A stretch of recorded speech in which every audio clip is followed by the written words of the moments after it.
ভারতবর্ষে রয়েছে এমন একটা মা দুর্গার মন্দির, যে মন্দিরে মা দুর্গা স্বয়ং বিরাজ করছে। এখানে এই মহিলাটা হাত জোর করে মাকে প্রণাম করছে এবং মায়ের আশীর্বাদ স্বরূপ মায়ের মাথার ফুল এসে মহিলাটার হাতে পড়ে। এরকম ঘটনা একবার নয়, দুবার নয়, বারংবার ঘটেছে সকল ভক্তদের সঙ্গে।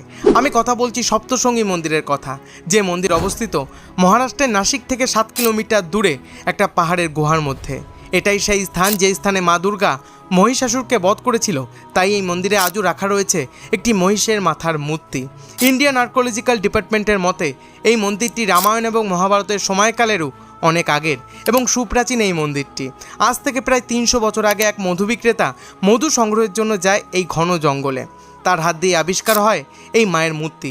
তার পরবর্তীতে মায়ের সকল ভক্তরা 512টি সিঁড়ি এবং এই মন্দিরটি নির্মাণ করে দেয় মাকে ভালোবেসে। তোমরা যদি কখনো মহারাষ্ট্রে যাও, এই মন্দিরের দর্শন দয়া করে একবার হলেও করে এসো। জয় মা দুর্গা, জয় শিব শম্ভু।